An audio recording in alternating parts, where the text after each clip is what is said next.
Okay, welcome everyone on the phone and here in person at Hartley House. And we thank Nicole from Hartley House for providing this beautiful historical space for us. Thank you so much. I'm Julie Livingston of Livingston Public Relations, and I'm here tonight with the co-managers of the Nonprofit Executive Director Group, Janice Drew and Danette O'Connell. We're excited because we have an information-rich program tonight on fundraising and three experts to bring you different perspectives on this topic. Obviously, this is a huge topic of interest to everyone in the nonprofit world, and we'll be covering it in subsequent events, but we're going to kick it off here tonight. I'd like to start by having everyone introduce themselves first around the table and then on the phone. Those of you here in person, please speak loudly so we can pick up the audio on our recording. And why don't you start right here? Oh, okay. My name is Marla Alberg. I'm CEO of Ventura Associates. We're a sales promotion agency, and we help fundraisers with raffles. Hi, I'm Jane Meyer. I'm here with Building Beef. It's an organization that does music production, education for underserved youth, and we're really looking to set up a long-term fundraising plan. Great. Hi, I'm Nicole Saconia. I'm the Executive Director of Hartley House. Welcome to our home. We are a settlement house providing social and educational services to the healthcare community. Hi, this is Danette O'Connell with Triumph International Business Consulting. I'm John Miller. I'm with Gray Matters, and we do a lot of different services for nonprofits pro bono. I'm Barbara Trumpen. I'm an independent fundraising consultant. I'm Barrett, and I'm looking to start a nonprofit. Thank you for me. Glad you could come. And in the back? I'm Greg Roberts with the FCLU, that's Family Civil Liberties Union, and I created the organization to fight for fairness in the family court system. And behind you? Ariane Greenfield. I'm a senior consultant from Accounting Management Solutions. My name is Dimitri Goldnishi, and I'm from 100 Happy Days Foundation. So we are looking forward to setting up a long-term fundraising strategy. I'm Martina Possebon, and I work with Dimitri on his new company. I'm Beth Valentine, and I'm a speaker tonight on the panel, and I'm the Director of Development and Communications for a nonprofit in Brooklyn called Real Work, and we teach filmmaking skills to underserved youth. I'm Janice Drew. I'm the co-founder of this group for nonprofit executive directors. I'm also Director of Marketing at TCI College. I have here, if you want to introduce yourself, a high school intern from our college. All right. Hi, my name is Khadija Tudrame, and I'm in high school freshman. This is really for current, former, and aspiring executive directors, as well as the people who provide services for us. So, And I'm Rachel Barrett, and I'm one of the speakers tonight, and I am an executive director of the Dave Nee Foundation, which works in the legal community to address issues of wellness, and I'm also a senior consultant with Orr Associates. And in the back, I think somebody just joined us. Could you speak loudly? Yeah. Hi, everyone. You guys are so punctual. My name is David Osborne. Happy to be here. I have a firm called Neo Consulting, and we work with nonprofit leaders, helping them to figure out ways that technology and data can enable their fundraising. I'm also an aspiring nonprofit leader. I will probably get there at the same time. Okay, and then on the phone. So, can everyone hear us on the phone? Yeah. Yep. Okay, so we have, I think, 10 other people on the phone, and so I'm going to list your phone number, and when you hear it, you can introduce yourself. So there's 310-795. That's me. My name is Chris Kern. I am the president and CEO of PasosBestWines.com, an online wine retailer, and we recently set up a way for nonprofits to fundraise through privately branded wine clubs. And then I have 303-859. That's me. I'm Jason Granger. I'm the CEO of Infinity Marketing Group. We specialize in getting and managing Google grants for nonprofits, which is basically about $10,000 per month in free marketing money. What was your name again? I'm sorry. Jason Granger with Infinity Marketing Group. Thank you. You're welcome. There's 973-936. My name is Anthony Felice. I'm the Executive Director of the Institute for Career Readiness and Achievement. We're a seed stage organization that's building an online digital library of career discovery and exploration resources for high school and college students. And we are in our, again, a seed stage organization, so we're in our sort of first friends and family round of fundraising, but trying to understand how we can move past people who love us and would give us money anyway to strangers who might be a little bit more critical in their decision making. 860-817. Hi, this is Becky Arkeland. I'm actually friends with Rachel, and she suggested that I just listen in today. I'm a trustee at a nonprofit here in Hartford, Connecticut, so I'm just interested in hearing what you all have to say about fundraising experiences. There's a 917. Can the person who just spoke say their name again, please? Hartford, Connecticut? Sure, it's Rebecca Ackerland. And there's a 917-541. Hi, Janice, this is Veena. I had to go to another meeting, so I just thought I'd listen in before the other meeting begins. Great, I'm glad you could call in, Veena. And then Aaron, I see you're on the call. Can you hear us? Aaron Hamilton. Aaron Hamlin. I could also speak for Aaron because he's the executive director of the Center for Election Science, and I'm on the board of that nonprofit. He's based in Cincinnati and just moved there from Washington, D.C. Are you there? Can you hear me, Aaron? Basically, the organization represents voter methods. So it supports approval and score voting to help voter turnout and make a fairer way to vote. I think Tom is also on the line. I don't know if you can hear us, Tom. Yes, I can. Would you like to introduce yourself?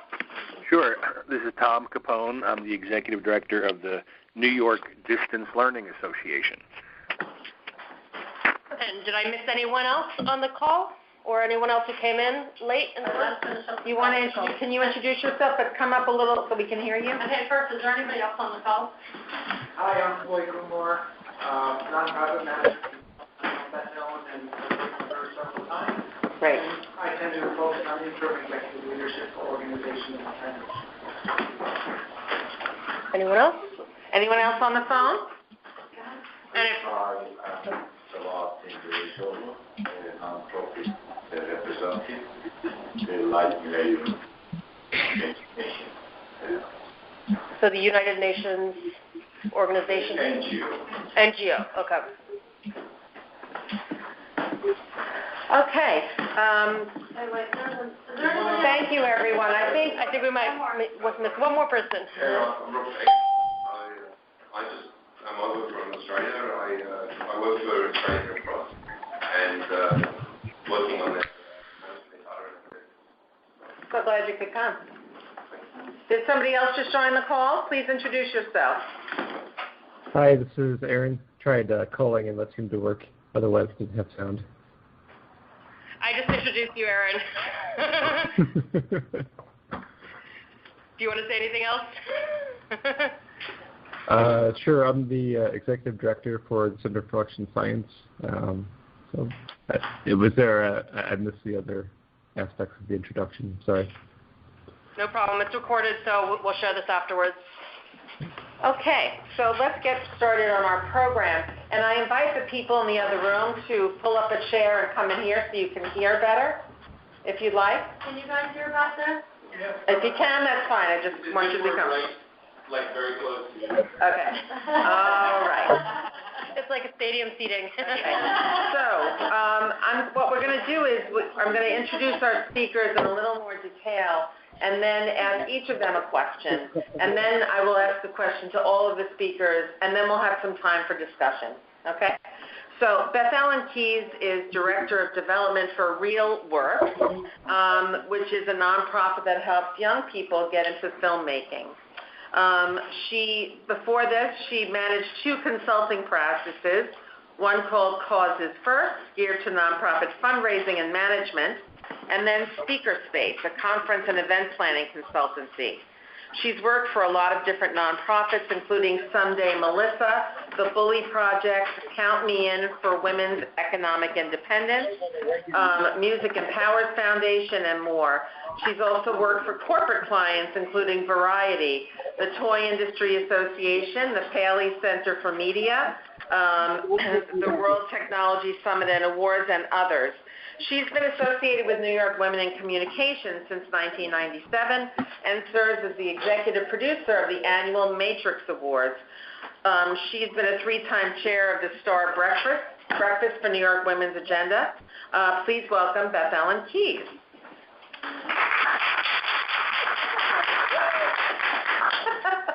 So I'm going to start with you, Beth Ellen. What are the challenges, benefits, and pitfalls of nonprofit fundraising? Obviously, we have representatives from lots of different kinds of nonprofits around the tables, small, medium, and more established. Well, most of what I do centers around event fundraising. Also general development, but event fundraising. And these are some of the challenges you're going to face when you go into that now. First, it's a shrinking pool of potential sponsors and potential investors in your nonprofit. There's a lot of nonprofits that are popping up to do a lot of things, and the competition for the nonprofit dollar, and I deal mostly with corporate and individual sponsorship, not that much in grant writing, but that market it's tight.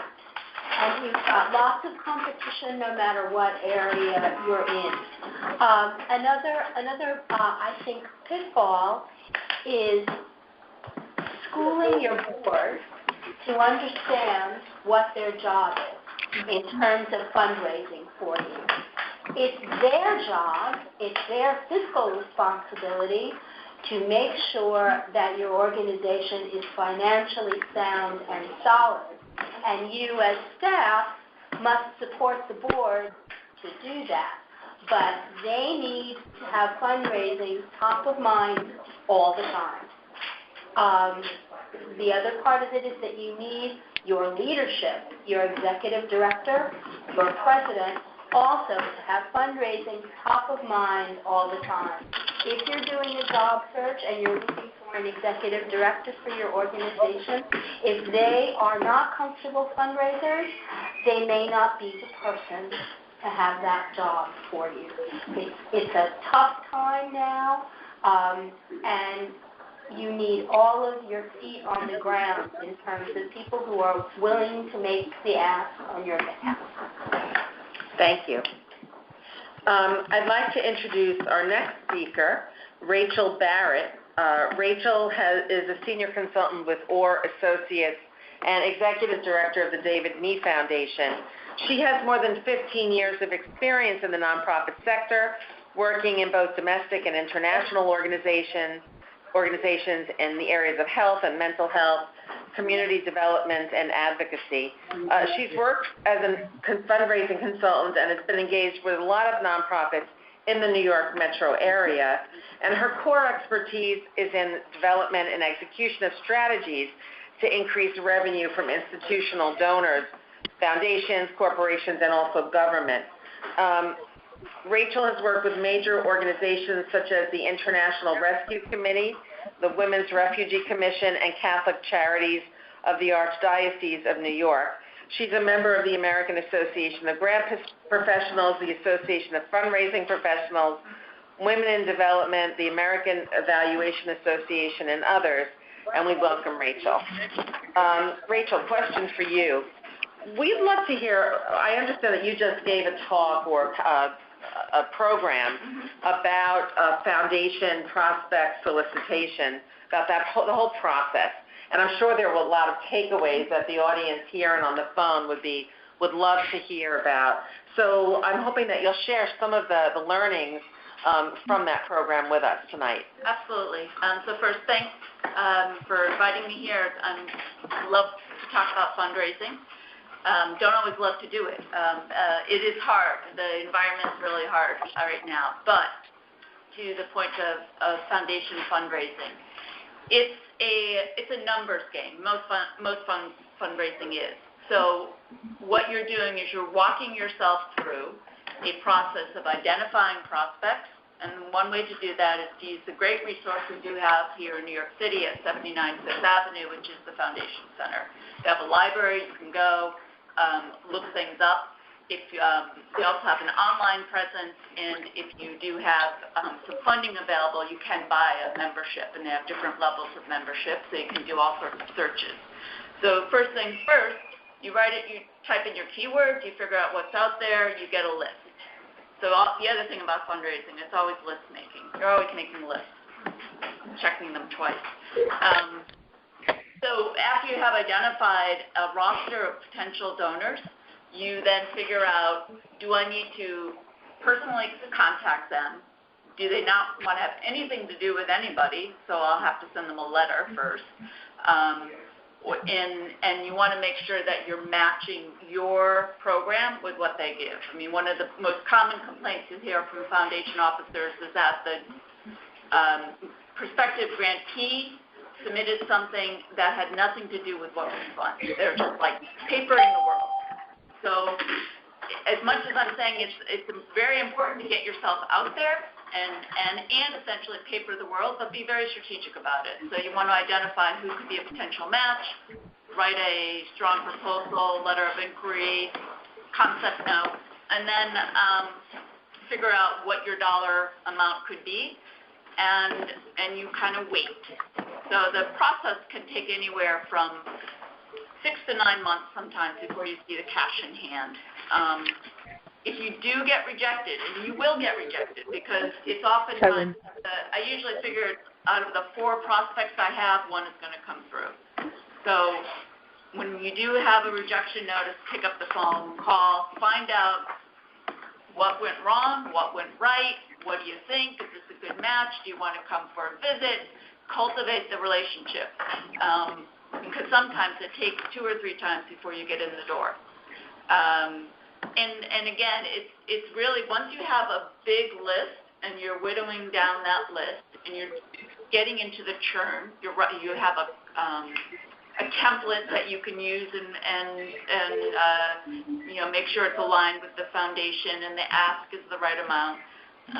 And then you just see how things go. But I think it's really important to remember that even with government donors, even with city agencies, state, federal, there are still people there, and those folks are people you can have a relationship with. And so it's okay to, at a certain point, if you have an opportunity to ask questions. I think one of the standard lines in fundraising is you ask for money, you get advice. If you ask for advice, you get money. So always try to engage folks and build a relationship as you would an individual donor. There will be folks that you can, if you move around the nonprofit world, you'll be able to go back to them. So they will know who you are, and they will be interested in hearing what you're working with now. It's about being transparent, open, and keeping a connection. The other thing I'll say, too, is that you got to figure out if they're an email person or if they're a phone person. Because some foundation officers now, they get inundated with emails, and all of a sudden when they get a phone call, it's like, holy cow, it's a live voice. They want to talk to me, and they'll be much more responsive. So, it's kind of this drill of diligence that includes outreach, follow-up, and making sure you have a good product to sell and being able to sell it on paper. Thank you, Rachel. Our third speaker is Dana Wilson. She's president of Trinity Support Services, and we're thrilled to have her here. Dana is as I said, president of Trinity Support and the CEO of the National Education Network, which is a nonprofit that provides community services, including college prep workshops for teens and their parents and tutoring programs for at-risk youth at the Edison Job Corps. Her specialty areas include grant writing, fundraising, strategic planning, leadership and program development, as well as capacity building and compliance. Dana has helped organizations to acquire more than $4 million in grant awards and bids, with $1 million in workforce development. Dana, the question for you is, you've been successful in grant writing. Where can nonprofits locate grants for their organization, and how should they identify grants that are a good match for them? Hi. I would say one of the best ways to research grants are if you have grant databases. There are several out there, and I'll show you in my presentation later in more detail, but there's a cost associated with that. But what I do is I'm a member of the Grant Professionals Association, and if you pay your annual membership, you get one of those databases for free. Also, and that database is called Grant Station. There's another database called the Foundation Center, and that has a cost associated with it. However, you get a discount by being a member of GPA, as well as they have cooperating libraries. So one of the main office for the Foundation Center is right here in New York. So if you go to their main office, you can, if you're on site at either the Foundation Center or a cooperating library, it's free. For example, I happen to live in New Jersey. If I want to go to Rutgers University, which is a cooperating library, then I don't have to pay. The downside is you can only pay while you're at the library. If you want to have 24-hour access to it, and then you have to pay for the services. But grant databases are great. They help to narrow down all the grants and help you to match the best grants for your organization. You can put in keywords, and you can put in what type of grants that you want to use. I also am on a number of listservs that help to send information to me about when grants are released. Thing also is to network with other people, because a lot of times grant writers funnel information to me. They'll say, oh, I only write grants for South Jersey, but this is in your area, so I'm forwarding the information to you. So networking is a big part of it as well. Thank you, Dana. That's terrific. Some great resources there. So a question for all of our speakers. What is the best way to establish fundraising benchmarks? Some of the people around the table are either in new nonprofits or they're thinking of starting one. Where's a good place to begin? I mean, should they compare themselves to others in the same space? And what is a case for support? And how does a case for support underscore what the fundraising benchmarks should be? So, Beth Ellen, do you want to kick it off? What's the best way to establish fundraising benchmarks? I think you need to look holistically at the competition for your particular dollar. What is your area of expertise? For my nonprofit, it's education, supplementary education for underserved youth.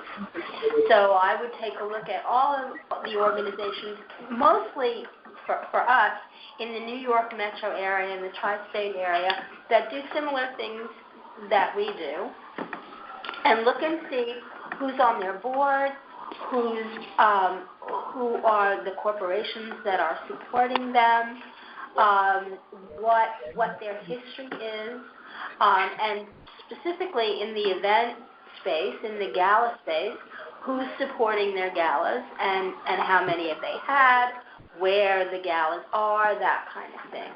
So that's what I would. Okay. Rachel, can you? So there's a nonprofit researcher named James Greenfield, and he's written a book, and he's well known in the industry for being the benchmarks guy. So there are long established kind of criteria. So when I said 1 out of 4 foundation asks are going to land you a grant, he's the guy who kind of develops those metrics. There's ROIs attached to his analysis. And you can, I think it's useful, especially when you're working with your board, to say, here's actually the reality of it. We have to have a list of 25, 50 prospects, individuals, foundations, corporations, to get this much money. And so there's, again, back to the list making and then the math, but it's always trying to figure out that, understanding that there's these rules that or metrics, benchmarks that he's developed have been developed based on a wide array of nonprofits, so big, small, and in between. But I think they're really useful as you're going forward. And one of the things that you'll see is that your least costly engagement is always going to be the individual donor, especially the major gift person. Your most costly event and your lowest return on your investment is going to be will be an event. But they have, there's reasons why we do events, and there's reasons why we sometimes do or don't ask our individual donors. And somewhere in between there is the foundation and corporate. The other piece to that is in thinking about your benchmark. I just lost my train of thought. What was the other part of the question? Your case for support. Okay. So regarding your case for support, so the case, and I'll touch on this a little bit in my talk. So the case for support is answering the question why. Why this nonprofit over every other single nonprofit? We have thousands of youth development programs, after-school programs in New York City. Why yours instead of the one next door? And so the case for support is laying out, and sometimes it's a marketing tool almost more than a deep analysis of here's the needs, here's the challenges, which is what we do when we're writing a grant request. It's a very high level. This is the why, and I think we were just talking about this today with one of our clients. The best example, and there's a great TEDx talk about this, look at Dell versus Apple. Dell does not have a compelling why. Apple has a very compelling why. Apple has such a compelling why that they started with computers, but now they can sell anything, right? Because it's an Apple, it's a brand. People are going to be waiting overnight to get the first new product. So their why is highly compelling, and it's not about selling computers. Dell, we make computers. We make very good, nice computers. Not really an inspirational message. So that's your case for support. Thank you. And Dana, anything else to add on establishing fundraising benchmarks?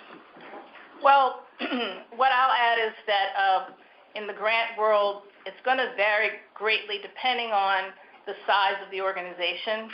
I've worked with startups as well as I've worked with a $30 million organization, and so it's going to be a very different picture that you're painting as a startup. As a startup organization, you're looking at showing the funders that you have the capacity, showing the funders that you know how to manage the money when you get it, that you have the management team in place to implement the grant, that you have the ability to evaluate your success.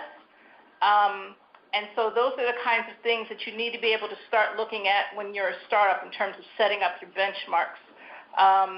And then I would say as you're moving forward into the more been around the block for a little while and you have some grants under your belt, you need to start doing things like setting a strategic plan. And having short-term, medium-term, and long-term goals. And that also helps to show the funders that you're building your capacity and that you're able to accept larger grants because you have the checks and balances in place, you have a track record, and then by the time you get to become a large organization, the challenges are different. You're looking at issues like major increases in staff, possibly you may need new buildings, major expansion issues, and so as you go through the stages of the life cycle of the organization from startup to maybe someday you become that $30 million organization, you just have to be able to show the funders that you're ready for whatever level of funding that you're applying for. When you're a startup organization, a $10,000 grant is wonderful. It's everything. For the multi-million-dollar organizations, $10,000 grants are a drop in the bucket. They're looking to get the $500,000 grants. So you have to not chase the money, number one. You have to go with grants that are crucial to your mission. And that's part of your case statement, that the grants, the funders their mission, they have a mission of what they want to give the money out for. And you want to reach the funders that are aligned to the mission of the nonprofit organization. So those are my comments. That's great. Thank you so much. I'm sorry. Sure. There's also, if folks haven't been reading, or there's a magazine called Stanford Social Innovation Review, and a number of years ago they did an analysis. It's a group called Bridgebrand, which is an offshoot of Bain Consulting, and they focus on nonprofits. And they were looking at how did an organization go from startup to 30 million over an extended period of time. And one of the interesting findings from their research was that organizations that did that became very, very good in one type of fundraising. And so we want to be mindful of, as fundraisers, we always want to promote diversity. So you want to get different funding sources because you never know when something's going to fall off. But at the same time, when you get really, really good at one type, and I think for the large multi-service agencies, they're most likely really, really good at government grants, city, state, federal. But that kind of focus is I think the underlying message. You get good at what you focus on. Thank you. Now I think we're going to go through individual presentations. Will the folks on the phone be able to see that? Yes. Oh, that's great. Okay. See, and you can't see in the back. This meeting is recorded, so we'll send out the recording with the links to the presentation. Yeah, sorry about that. Okay, so Beth Ellen, should we start with you? Sure. All right. You want to move up? No? Okay. There's a seat up here. Does anybody want to move up? You want to move up? Go ahead. Okay. Can you get through? So Beth Ellen, you can let me know when to. Sure. Beth Ellen. Can you move your first, please? You betcha. Actually, somebody can take my piece. I'm not going to be able to stay the whole time. Okay. Thank you, Marla. Thank you. Thank you. We're just doing a shift around the table. Everyone on the phone, bear with us for 1 minute. So, most of the work that I've done over the course of my consulting and the other things that I've worked on have to do with galas and large events. So I titled my presentation To Gala or Not to Gala because it's really a choice that you need to make and think very hard about. From my experience, galas do not succeed for 3 reasons. The lack of adequate planning time it takes to put it together, unarticulated, unmet expectations, both in terms of what you expect from it in terms of monetary response, and also what you expect a gala to gain you in terms of the growth potential of your organization, which I will explain a little more later. And the other reason that galas do not succeed is ego.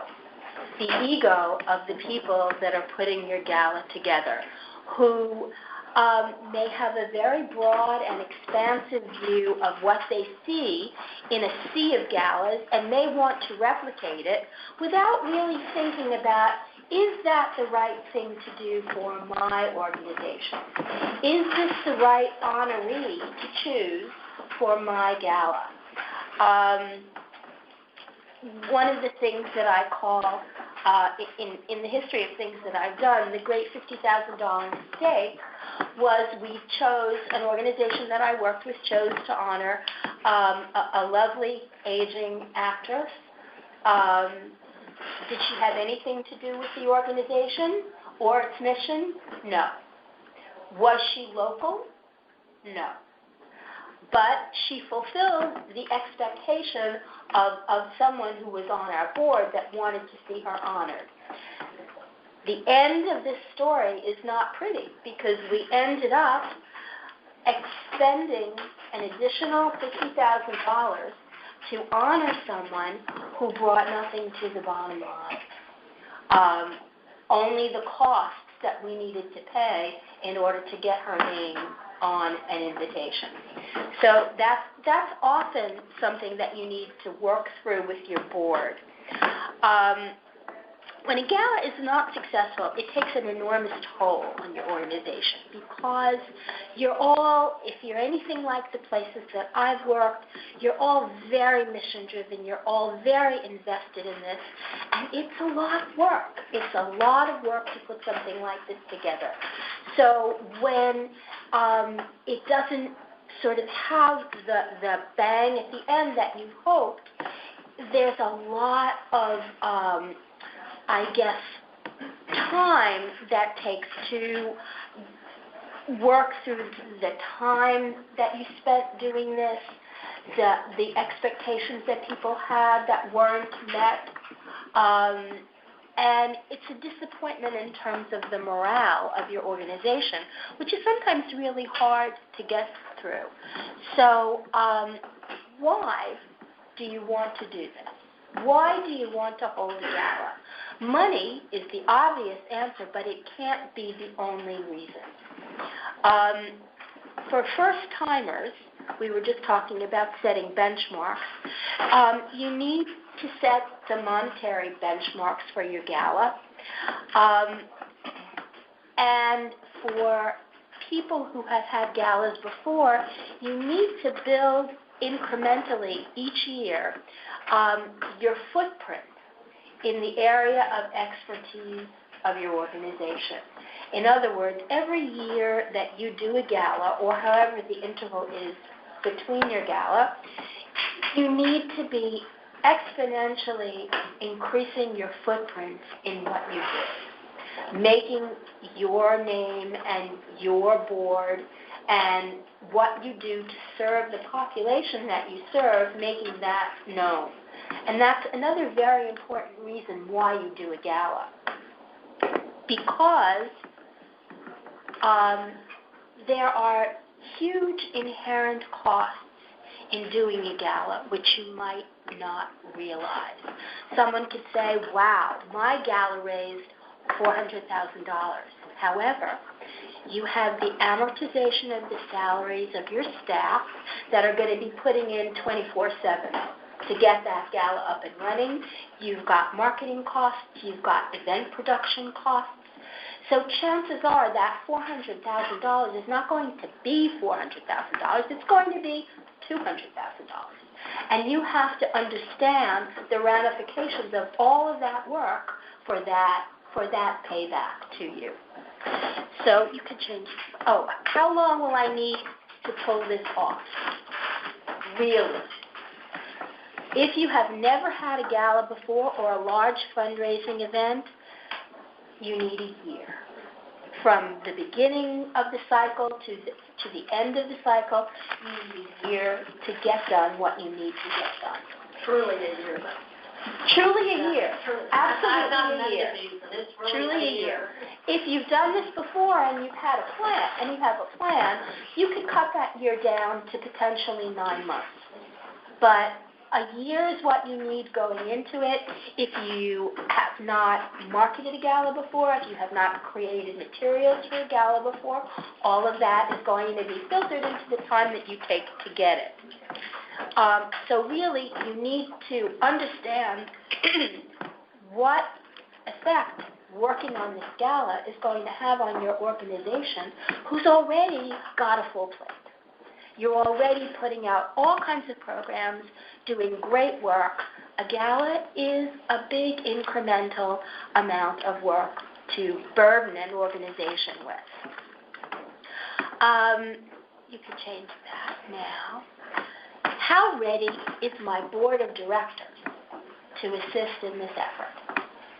Your board is your engine of your gala. They need to be ready to make the asks. You need to have a board that will form committees to help you get to where you need to go for this. You need to have a gala committee, which is made up of some people from your board, but also other people that your board will attract to be on that committee with them. And they are the ones that will sort of push the fundraising engine for your gala, along with the executive director or the president of your organization and your director of development. But it's the board that should be leading this charge with you. Okay. So where will my revenue for a gala come from? There's a lot of buckets. There's underwriting of the event. Who are your most potent potential sponsors? It's wonderful to be able to start off a gala with one or two people who can give you a $50,000 contribution to start out with. Honoree support. If you are honoring people, what can they bring to the table? What do they choose to bring to the table? What are they willing to bring to the table? What are your expectations of what they're going to do? Here's an issue where if someone is not aligned to the mission of your organization, it's very hard to get an honoree to go to bat for you. Their asked honorees have honoree fatigue. They're asked by a lot of organizations to accept a lot of awards with the proviso that they will bring in money. It's not often the case.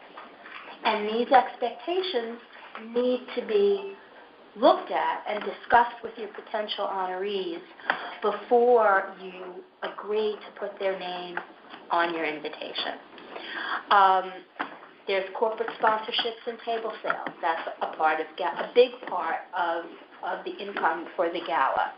There's online auction, silent auction, cash call, and text-to-pledge monies that come in. And you need to decide with your organization what methods in that, bringing in of that extra income is going to be most effective for you. If you feel like you might have an audience of attendees that are well-heeled and will respond well to on-site fundraising, then that's an avenue that you can choose. You can also choose to work with an online auction like Charity Buzz.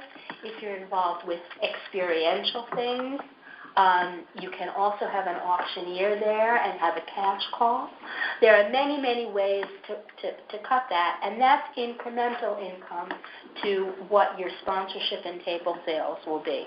Then there's advertising sales. Do you have an advertising vehicle? Do you have a journal? And then, of course, there's individual ticket sales. The least, I'm not going to say important, but the least impactful on your bottom line is individual ticket sales. It's much more effective to get corporate sales and table sales than it is to go out and get individual ticket sales. So another important question that you need to answer is, can my staff handle this work? Who's there in my organization who can handle this pressure and a lot of this work? The question becomes, do I outsource or don't I outsource? And I've been on both sides of this picture before, and I've kind of come to the realization, and this is not to denigrate in any way what anyone else in this room does, but I think organizations, particularly startup organizations or younger organizations who are not especially well-heeled, I think you should hire out what you need and keep what you do best in-house. In other words, nobody speaks as compellingly to your potential donors than you do, that your board does, than your president or executive director does. It's been my experience that when we've gone out in certain instances to hire a fundraising firm, what we've really hired is some very high-level administrative help who help you do certain things, but the fundraising portion of it, your organization needs to be the engine that moves that. I find it preferable and more effective to hire what you don't have. In other words, if you've got a certain amount of money to outsource, hire the best event production person or firm that you can, because you probably don't have any of that expertise in-house, and let them work for you. So you need to critically assess what your in-house resources are in order to do that. We're getting a little long? Okay. We talked a little bit about who you're going to honor and what you expect from them. Make sure that those expectations are very clear when you go into meetings with potential honorees. Have letters or lists of expectations that you want, and if you think that the person that you are thinking about honoring is not going to be able to work with you on this, it's time to move on to the next name on your list. The other thing I'm going to say is know your technology limits, because a lot of fundraising now for events is technology driven. And make sure you need to make sure that all of your systems talk to your other systems. In other words, when people buy sponsorships or tickets, that their information is automatically being fed into your database for you to be able to use. And you shouldn't have to multi-enter information, which taxes your organization greatly. All of your technology should mesh seamlessly. It all should talk to one another. Your social media and your Facebook stuff should talk to your whatever database you use to communicate to your constituents with, and it all should be of a piece. So those are sort of top-line tips. That was really comprehensive. Thank you so much. You're Lots welcome. of great takeaways there. And then some. Okay, Rachel. And again, everybody will get these slides after tonight's event.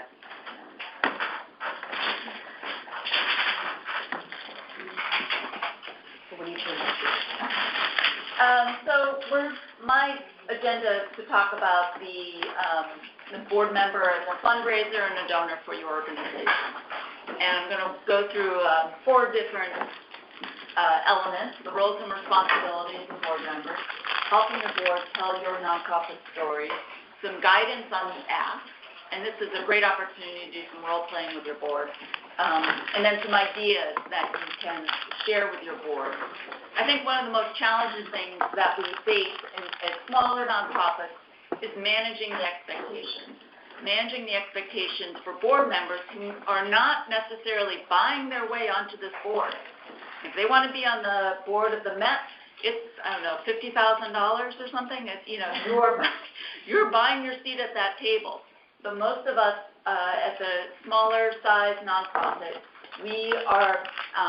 folks are coming to join our board because they are compelled and passionate about the mission. And when we start bugging them about money, it can be a real drag on their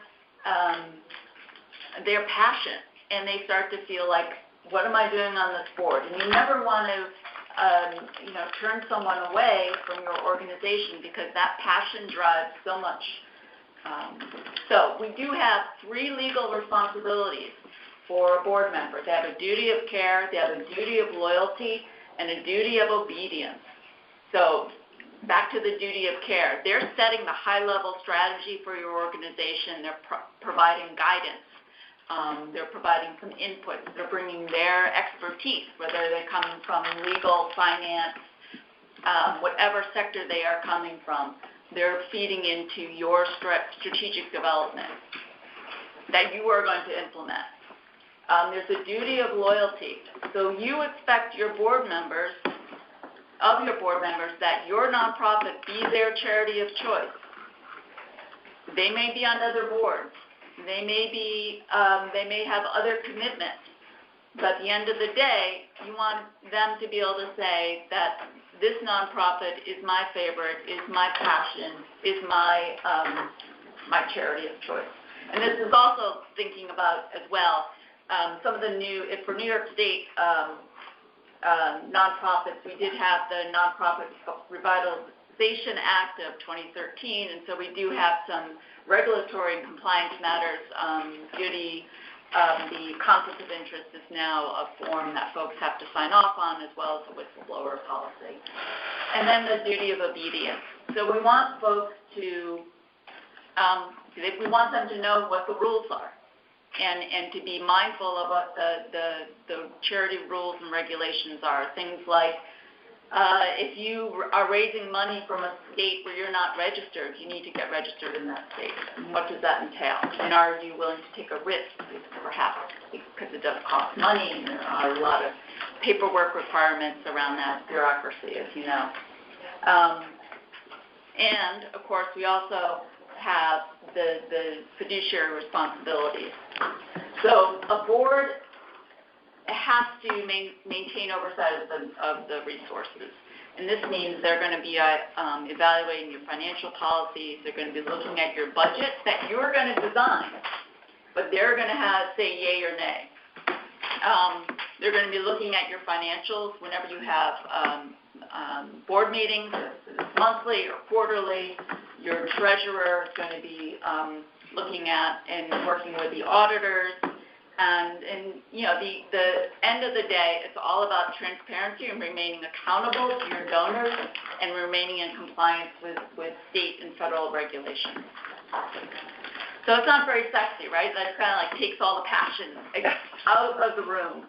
And now I'm taking it more out because I'm saying here that money is what makes the nonprofits work viable.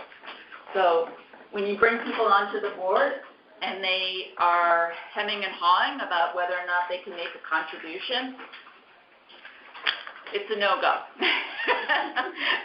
Board members have to contribute. Board members are not all going to be able to contribute at the same level, and that's fine.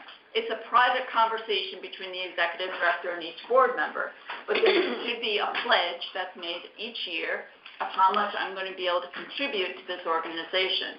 It can be $25, it could be $1,000. You can have people through your online donation page do a monthly gift. That's usually the most painless thing. We also things we say sometimes is you want to give till it hurts. So and for everyone else, the pain point is a different place. But again, you're asking them to make your charity the charity of choice, and you're asking them to give. The other reason we ask people to give is that when we are at the point when now they're ready to go out and become ambassadors for your organizations, they cannot sit there in front of a potential donor and who might say to them, what do you give to this organization? If the board member says, no, I don't, what is the incentive for that potential person, high net worth individual, prospective donor, to give to your organization if even the board member is not given? So there's Nell Edgington she's a great consultant. She has a program a website called Social Velocity. There's a lot of things you can download from her site. You do have to pay, but they're very, very good. And she's very, very tough on this one line. We have to stop separating money and the activities associated with it from other aspects of the nonprofit organization. It makes no sense. And sometimes I think you find this with events because board members will resist a higher ticket price. I was like, I can't afford that, and my friends can't afford it. Well, it's not about inviting your friends to a party. It's about promoting the mission of the organization. So we talk about time, talent, and treasure. We want board members to give their time. We want them to give their talent, whatever it may be, if they're a lawyer, if they're a financial person, if they are in real estate, and their treasure. And, again, the treasure is the financial piece. And it can be as small or as much, but it has to represent something of value to them. Now, the cynical translation for that is give, get, or get off. And it really is cynical. But we do want to make sure that folks are really invested in being a board member and being positive and supporting the organization. So I do lead with time, talent, and treasure, never the give, get, and get off. I'll do that with you. So now we're getting into, we want our board members, we don't expect our board members to know every single detail about your organization. Like, how many kids are in the program? Yes, they should probably have some ballpark figure for that. But what goes on in the weeds on a day-by-day basis? No, they could be high level. And they also have to be able to tell the story. Now we're getting into this why, what, and how. So it's a really good exercise to take your board members through by asking them to share why did they come to join this organization. And they'll share a personal story. Now kind of flip that and ask them why this organization. Again, what is our value proposition? What makes us different from every other organization that looks like us, that's serving youth, that's providing workforce development? So what makes us different? And it's hard to do. As you could just see, I said the what and the how are very easy to talk about, but that why. So working with your board, it could be a fun exercise. It could be a really hard exercise, but it gives them this way of engagement where they know the how, they know what you do, hopefully, but they need to be able to articulate in that elevator pitch, that 15-second pitch, the why. And this is a little bit more about the communicating that they don't buy what you do, they buy why you do it. So why does our organization exist? Why do you get out of bed in the morning to work at this organization, to be a member of this organization? And why should anyone care? Kind of very blunt questions, but I think if you work with your board to get through these things, you get folks really engaged. It's a very interesting exercise. And if anyone has any questions along the way, please ask. So the ask. And this is going back to the idea about your board member is your ambassador. When you have identified somebody who you think will contribute to your organization, and you've been cultivating, or perhaps it's a friend or colleague of the board member, you want to be able to get out in front of them and have a conversation. The ask is at the end of a donor cycle. So this is one of the last things that's going to happen as you're working with a person, a prospect, an individual through over a period of time. And it's, again, back to this idea that a lot of people, myself included, it's hard to ask people for money. It really kind of gets at our gut somehow, and we feel like we're asking for too much, we're not asking for enough. Who am I to ask? But this is your job as a board member, and that's the one thing you have to just intentionally, relentlessly communicate to your board members. So with this, I'm trying to frame the questions in a very kind of soft way. So would you consider a gift of X? It's kind of a way of stepping back. It gives the person an idea of, you'll know right away, a gift of $50,000 is out of the ballpark, but maybe a gift of $25 is going to be, within their framework. And also another thing about doing the ask, it's always two people. And if you're meeting with if you're meeting with 2 people, bring 3 people. It's always about, you guys are so invested in this individual and the opportunities they have to offer to your organization. We're going to put out all the stops. And this is a nice one too. It's honestly, I have no idea of how much to ask for, or would a gift of X be something you'd consider. And again, I think I like this because it helps the board member, just like it's non-confrontational. And again, we're trying to meet our board members where they're at. And because we all have these issues, many of us, I should say, have issues with money, asking for it, these are some good, easy ways to help board members, and even yourself as an executive director, get around and feeling comfortable with making these asks. So I mentioned before the donor life cycle, and we're going around a circle that's kind of endless. We want to be able to identify people. This is where your board can do, sometimes they call it treasure map exercise. Sit down at a table, think about who do you know, who's in your Rolodex, who do you think might have some inclination to be interested, and start writing down names. And then start thinking about a strategy about how you might connect with them in this one nonprofit. So you're identifying, you're qualifying them. What's their interest? What's their capacity to give? You're doing cultivation. Coffee is a great thing. Ask for advice, you get money. Don't ask for money, you will get advice. And the next part is that ask. And again, this is the end of that life cycle, or not the end of the life cycle, but it's really the smallest part of your engagement with that person. And then the thank yous. So we thank people 7 times in 7 different ways, and then we try to get our formal thank you out the door within a 24 to 48 hour period. Handwritten notes are, they mean so much to folks. But again, getting your board to write handwritten notes also is another fun exercise you can do with folks at a board meeting. Carve out some time for that. So again, we're thinking about ways of engaging board members so that they are not feeling overburdened, and if it's fundraising or they don't feel like they have money or friends, the Jeffersonian Dinner is a technique developed by Jeffrey Walker. He used to be a JP Morgan CEO or CFO, and retired, and he created this thing, the Generosity Network at Harvard. So basically, small gathering of people. They're going to know the host.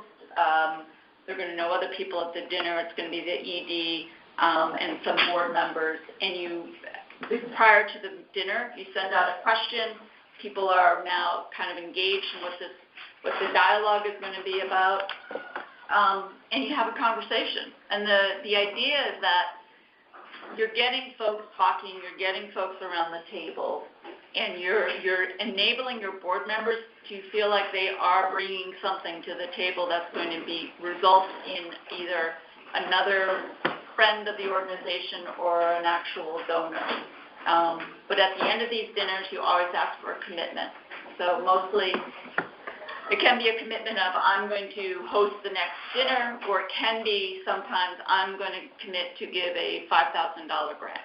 And then what you'll see happen is that kind of peer pressure, that social peer pressure, more people will start to give. But that's not your intention. You're building a community. You're building your network. The other ways in terms of the treasure, we want to make sure that everyone knows that it's their responsibility to give, to be engaged in social media, to like your Facebook postings, to retweet, to share, to attend events, to volunteer for events, to fill out the forms for matching gifts, and they are an ambassador for you. And you are there to give them the tools to be that ambassador and to make them feel valued every single step of the way. Communicate with your board members. One of the things I've started doing now is just sending a Friday afternoon, Friday morning update. Here's like 3 things that happened this week. It works. The other thing I've done is on my board reports, I've started to do, again, here's the 3 top line things for the month. And a board member actually did reach out to me and say, this is so much better than reading through all those dry financial reports and program reports. And I was like, all right. And mind you, all that stuff was underneath, but they got the top line messages. So I'm on my last slide. We want our organizations to be well-resourced, and we want our organizations to excel. And there's three things I think make that happen. We have an intention. There's an intention to what we're doing every single day around our organization. It's an organization I love. I want to support it. We have systems in place. Board members know that when a gift is made by a friend of theirs, a thank you note is going to go out right away. They're not going to be embarrassed. It's the worst thing to get a phone call from a board member saying, what? No thank you letter? And then the people. Again, you want to get the right people on your board. You want to get the right people on your organization doing the work. And the passion is going to drive everything. But you need gas in the bus. And that's the money, and that's the board. Thank you so much. Again, great, really wonderful takeaways. And Dana. Okay, I want to just mention one more thing relating to the benchmark that we talked about earlier. I just thought about it after the presentation on donors.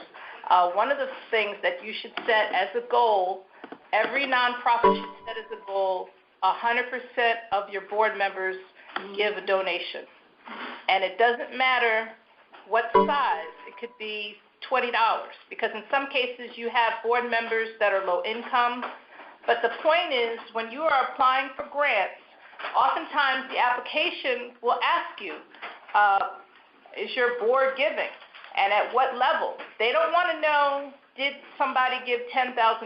But you need to be able to say, 80% of our board gave, 100% of our board donated, to the organization. So it is extremely important that you have an engaged board when it comes to giving. And like I said, it can be a small donation, but you want to put a united front to the funders and say, our donors, our board members all gave. And you want to do it consistently, because in some cases, the applications will go back several years, and they'll say, over the last 2 or 3 years, what percentage of your board members donated? So I just thought about that in light of your presentation. I have one extra copy, actually 2 extra copies. I'll let the people in the back have that, since they're far away from the table. Okay, the first page is just basically a little bit about me. I wear many hats, so I just put them down, and they were already explained to you, so we'll move forward. This slide here, it's talking about the distribution of foundation giving by state.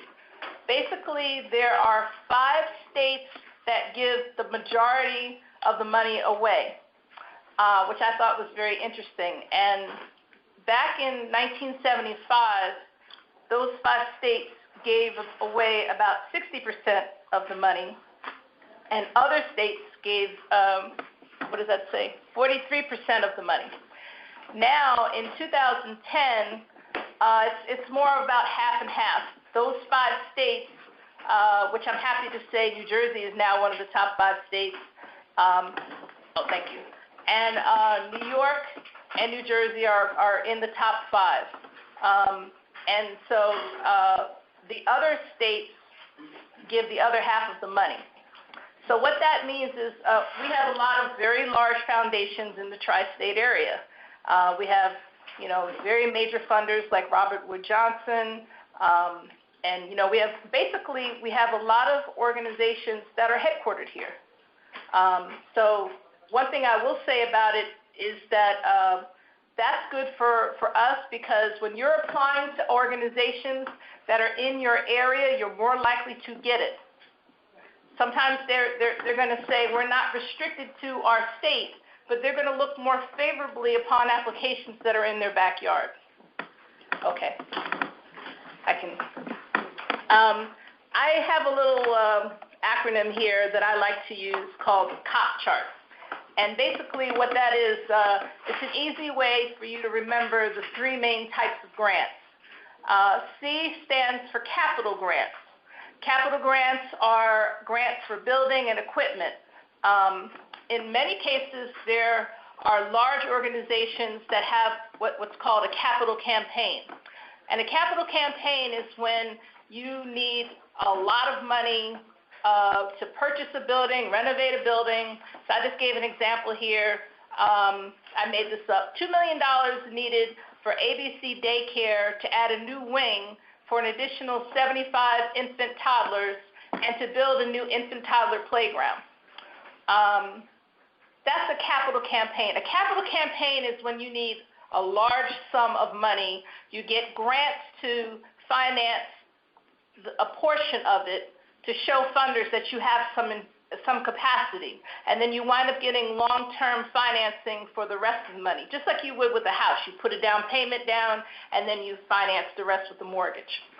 But other capital grants could be much smaller. It could be you have a food bank, and you need to renovate the kitchen. You have a soup kitchen. And maybe you only need $75,000 to renovate the kitchen. So that's not really considered a capital campaign, but they are capital grants. O out of the COP stands for operating grants. Operating grants are either called general operating or general support grants. And basically these grants are unrestricted funds, which is great. Problem is these grants are harder to get, but basically because they're unrestricted, you can use these grants to pay for your overhead, your indirect costs, things like salaries, rent, utilities, supplies, professional development. And so operating grants are crucial. You want to try to have operating grants, but most of the time your overhead, you have to kind of get a piece of it out of the last section, which is a program grant. And program grants, you kind of pay for a little bit of the executive director's salary and a little bit of the secretary's salary out of the program grants. The difference between a program grant and an operating grant can basically fund just about anything. It's unrestricted. A program grant would be to fund a specific project or program or department within the organization. So I gave an example here. Funding for an after-school program for the YWCA. Now, the YWCA or YMCA, they have multiple different departments. You know, I could get another example would be, okay, this is an after-school grant, but maybe the next one is going to be a grant for their health and fitness department. So those are grants for specific departments, as opposed to the operating grant is for the whole organization. Okay, now I'm moving into types of funders. Basically, you have your government grants, and government grants are much more competitive. They are much harder to get because you're competing nationally for the federal grants. The other thing about government grants is you really have to have built-in capacity within your organization because there's a lot more paperwork. There's a lot more reporting that you have to turn in. So it's not something that I usually recommend for organizations that are just starting out. I usually recommend that you go for foundation and corporate grants, and I'm going to get into that. Before I get into foundations, I also wanted to mention something I do not have on this slide called Federated Funding, which is commonly known as United Way. There are other federated funders, but that's the most well-known one.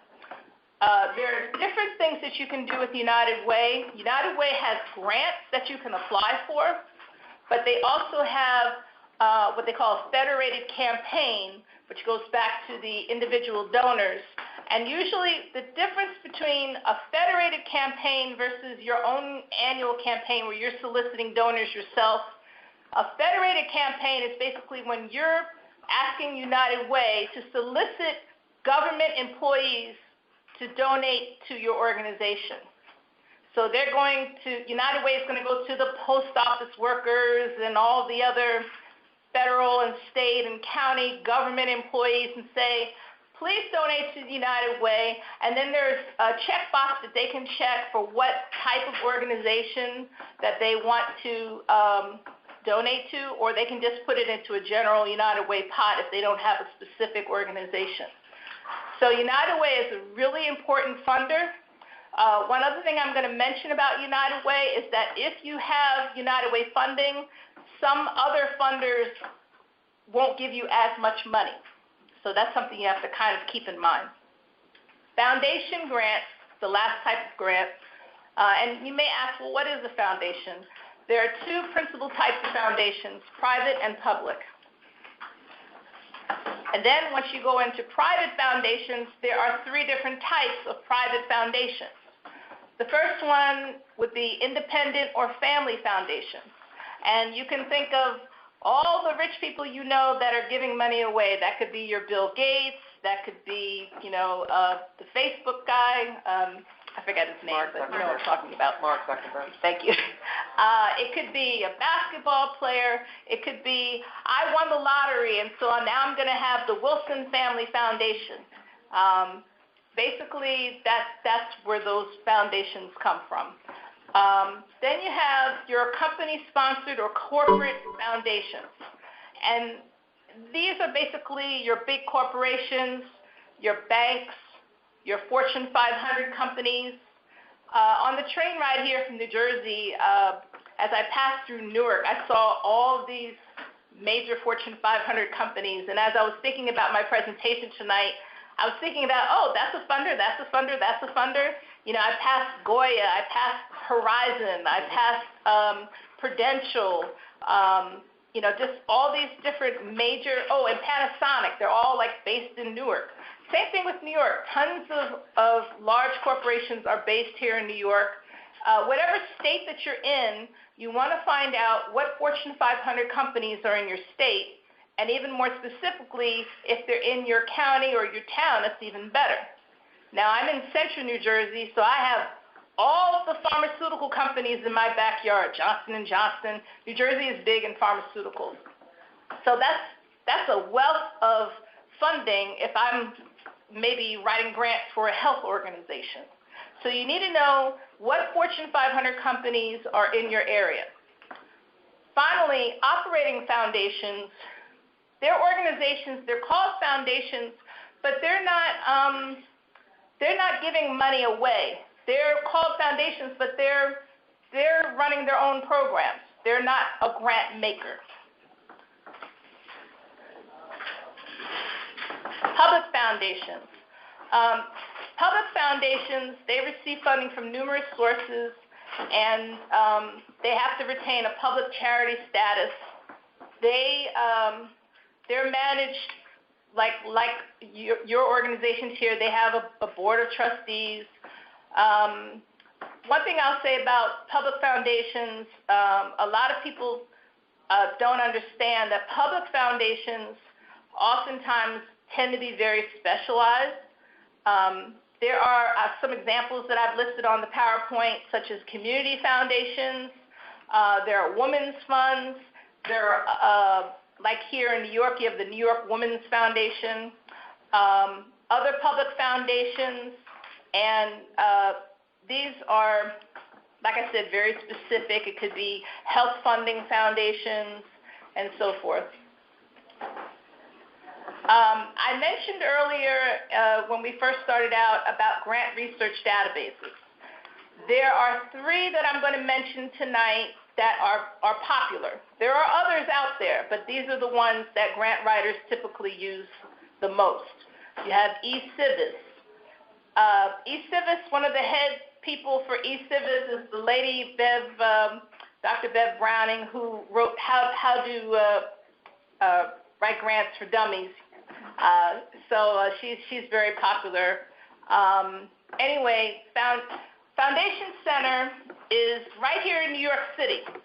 And their online database, as I mentioned, you can access at their site or at the cooperating libraries that they have. And New York has cooperating libraries as well as New Jersey. And I don't know about other states. I haven't looked into that. But I wouldn't be surprised if other states have cooperating libraries as well. But like I said, if you want 24-hour access and you don't want to lug yourself all the way to one of these cooperating libraries, then you have to pay money. The Foundation Center just raised their rates. You can get a discount, like I said, if you're a member of GPA. But most of these grant databases cost anywhere from $500–600 a year up to like $1,200 a year or more. And some of them have different levels. Foundation Center has different levels. You know, you get more bang for the buck, more bells and whistles depending on what level that you get. Finally, grants.gov is a free database that you can use to research what federal grants are out there. I just have here a quick example of what a grant database sample looks like. If I type in a keyword and I say I want to find out about school gardens, this could be one of the examples that comes out. I did it over 2 pages. People will get this in the when we circulate your slides. Yes. That's great. Yeah, so I'm just putting it on the screen that you get like a page or two of information about the funder, you know, what their criteria is for eligibility, how much money they typically give away, what their deadlines are to submit the grants, maybe their website, just kind of a little cheat sheet summary so that you can determine if it's a good match for you. And this page here is just a continuation of the same funder. Finally, a couple of key things. Pointers for nonprofits. A lot of grant writers use the term getting grant ready. And what they're saying is a lot of times nonprofits call up grant writers and say, we want you to write grants, but you're really not ready. And I'll give some examples of things that you can do to start you on that track if you have not already done this. For starters, you need to get all of your key documents together, your board list, your 990 return, your IRS letter of determination, that's the letter that you got from the IRS that says, yes, you have 501c3 nonprofit status, your budget, anything that showcases what you do, like a newsletter. Government grants require even more, and I can't even get into what these things are in this little quick overview, but things like a certificate of good standing, a DUNS number, SAM registration, audits, etc. What you want to do is, after you know where all these documents are and you make sure that you've registered for all these things that I mentioned for the government grants, you want to have electronic copies of everything because more and more grants are online. And so you have to upload them as attachments to the grant, to the funder. I think we're going to have, unfortunately, Dana, this is amazing. And all of the speakers were just amazing tonight. But we have a time limit. Okay. The call's going to end. However, do you have a few more slides? Or are you? All right. Let me just go really quickly. The last thing I want to mention: when you hire a consultant, don't ask them to do it on commission. It's considered unethical.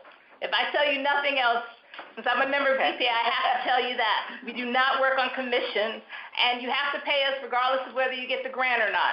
And grant writers typically get paid by the hour, project-based, or long-term retainer. And just one thing I wanted to mention as well to everyone. Thank you so much, Dana, Rachel, and Beth Ellen. I also wanted to say, since some people came in late and didn't have a chance to introduce themselves, I'd like to actually circulate a list of everyone who came to the people who came.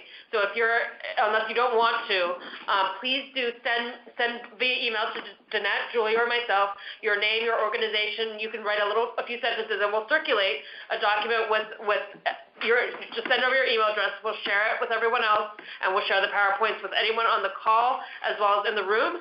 And since we are at the end, I wanted to also invite our speakers back for the future, and I hope you'll join us again, as this is such a robust topic that we can, and you've really provided such amazing and in-depth information for everybody. I hope everyone feels that this evening was really worthwhile, and I want to thank you all for your time. We will be circulating all of the notes. Information, attendees. We'll stay in touch on the meetup and LinkedIn. And yes, we have our next event is going to be June 16th. Is that right? starting June 18th, which is the third Thursday, as all of ours are. But we're also may have another fundraising event, as Julie said, probably scheduled for September. So hopefully that's our next opening. So that's not written in stone, but we would like, because this is such a big topic for nonprofits, and so we'd probably like to have another one. Yeah. So just look out for it. We have a couple of months scheduled out right now. I'll be sending out the schedule and the location of those. And the way our meetup is set up is if anyone wants to organize a meetup using our meetup umbrella, I'm opening it up to other organizers. We have our monthly third Thursday New York City NED meetup here, organizers with Julie and Jeanette, and if there's anyone who wants to organize something in New Jersey like Dana or other areas where there's pockets of nonprofits, you can create the same event and record it, schedule it. It could be an event on education nonprofits, an event on, whatever topic that you want. And part of it is if we get a lot of submissions with requests for succession planning, we'll do an event on that. So about sharing best practices. So thank you. I'm sorry we didn't have time for Q&A, but I do invite you to post your questions online, and we will do our best to field them to our speakers and answer them. See you next time. Thank you. Take care.